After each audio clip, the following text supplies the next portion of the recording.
Hey guys, it's Shay here. Welcome back to my channel. If you are new here, don't forget to hit that subscribe button so that you don't miss out on any of my future videos. So for today's video, I thought I'd talk about how to go natural in 2020.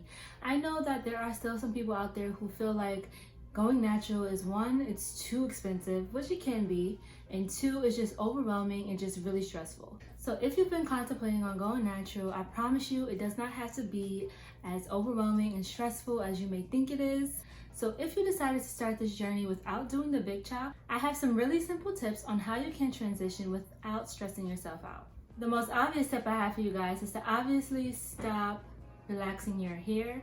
Stop getting a relaxer if you want to go natural. I feel like that's a no-brainer, but you know, I just had to put that in there. Even before I decided to go natural, I kind of would, instead of getting a relaxer once a month, I would go every other month. So don't do that. Just completely throw it out the window. Do not go relax your hair. So my tip number 2 would be no heat. Now this can be extremely hard, especially if you are one to always want your hair to be straightened, and it's not pretty, I'm telling you guys. When you're transitioning, you're gonna have two different textures, and sometimes it'll be really tempting to just straighten your hair. If you want your transitioning journey to be as short as possible, I would eliminate heat completely. Do not straighten your hair or blow it out if possible. This will only elongate your transitioning process. Tip number 3 is protective styles. Now, these are especially helpful because it protects your hair while also allowing it the time it needs to grow out so that your transitioning process doesn't have to be as long. By protective styles, I mean like weaves, wigs, and if you are going to wear a weave, try not to have a leave out because then of course you're going to probably have to straighten your hair, and we want to avoid heat.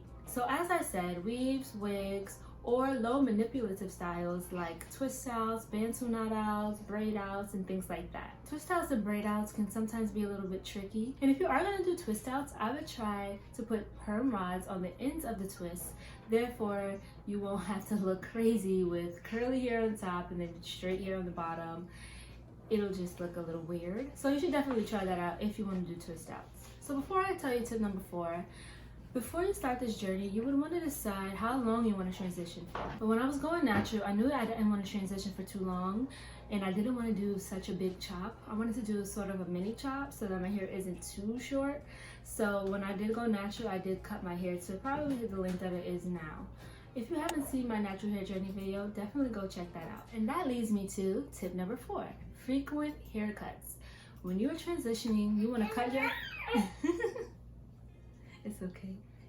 When you're transitioning, you want to cut your hair as frequently as possible. If you want to do it yourself or go to a hair salon, whatever it is, just make sure you're cutting the relaxer out as frequently as possible. This will allow you to grow out your natural hair while cutting off the chemically processed ends. So again, just be mindful of how long you want to transition and at what length are you comfortable with chopping off your hair.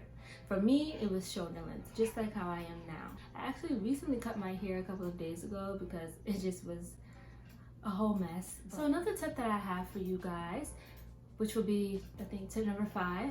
Yes, tip number 5 would be deep condition your hair every time you wash your hair. Do not skip a deep conditioning session. This is going to allow your hair to be as moisturized as possible and prevent any breakage, because when you are transitioning, you are very prone to breakage, especially at the part, I think it's called the line of demarcation, where your natural texture meets the chemically processed texture, and that is the critical point where your hair can break off. And if you are trying to avoid that, I would advise you to deep condition your hair. Make sure that it is nice and moisturized. So speaking of moisture, you want to use moisturizing products. Now I know that being natural can be really expensive, and I would not suggest that you go out and buy a whole bunch of products that you don't even know are going to work on your hair or not. I suggest that you transition your products as you transition your hair. So use the products that you have, continue using those products until they run out, and then you can slowly but surely transition in some natural hair products that you want to try out for your hair. And it's going to be trial and error. You're not going to know everything in the first try, so don't stress yourself out. Oh my gosh, am I low porosity? Am I high porosity? Oh my gosh, what kind of shampoo should I use? Just relax, okay? Take it easy. It is not that serious. You're going to get it. It's going to take some time. That's why it's called a natural hair journey. Okay, it takes some time to get there. I think this is tip number 6. I think the tip number 6 would be to buy a sulfate-free shampoo and a really moisturizing conditioner. Now, some people swear by silicone-free conditioners. I use the silicone-free conditioner, but that does not work for everyone. So do what works for you, do what works for your hair. You don't have to go completely crazy with the ingredients. For me, I like to have the cleanest ingredients that I can. Some of my products have silicone in it, some of them don't. Some of them have alcohol, some of them don't. I try to do the best that I can, but listen, what works for your hair, works for your hair. So I would suggest that you get a sulfate-free shampoo, something that's not going to dry your hair out. The drier your hair is, the more prone it is to breakage. Try to stick to a sulfate-free shampoo. And again, if you can, try to buy products that have less harsh chemicals in them. Now, if you don't have this already, and I know I didn't have one when I was getting a relaxer, you might want to get a wide tooth comb. I know that when I had a relaxer, I had the tail combs, but that's just not going to cut it for your natural hair, especially if you have thick natural hair.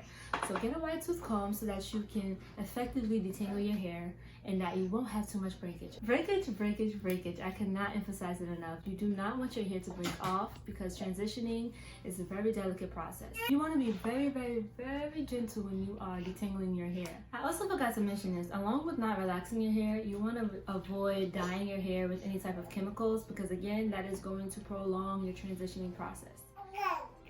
Yeah? You want to be in my video? I know I haven't mentioned any products in this video so far, but I did want to mention one product to you that will save you some money.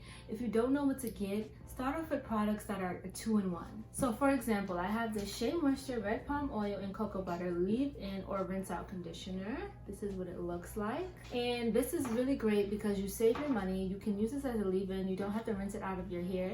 So you can use it as your conditioner after you shampoo your hair and just leave it in your hair and you already have a leave-in conditioner.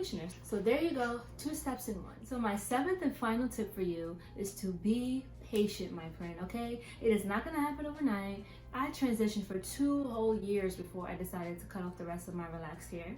So if I can do it, you can do it. No matter what hair texture you have, your hair is beautiful. You can do this, girl, and I believe in you. Don't go halfway and then decide that it's too much and you can't handle it. You can do it. It doesn't have to be stressful. It doesn't have to be overwhelming. I share these simple tips with you guys because I know the stigma of going natural and how hard it can be because for me, I was really overwhelmed and really stressed out, and I don't want that for you guys. So don't stress and be patient. I was actually inspired to do this video because my mom, I've been trying to get her to go natural for the past, I don't know how many years, but Mom, if you're watching this video is for you. You too can do it. Thank you guys so much for watching my video. I hope you enjoyed it. I hope that you decide to stick to the journey of going natural and know that it doesn't have to be hard. If you enjoyed this video, don't forget to give it a thumbs up and please subscribe to my channel. I would love to have you join my YouTube family. I love you guys and I'll see you in the next video.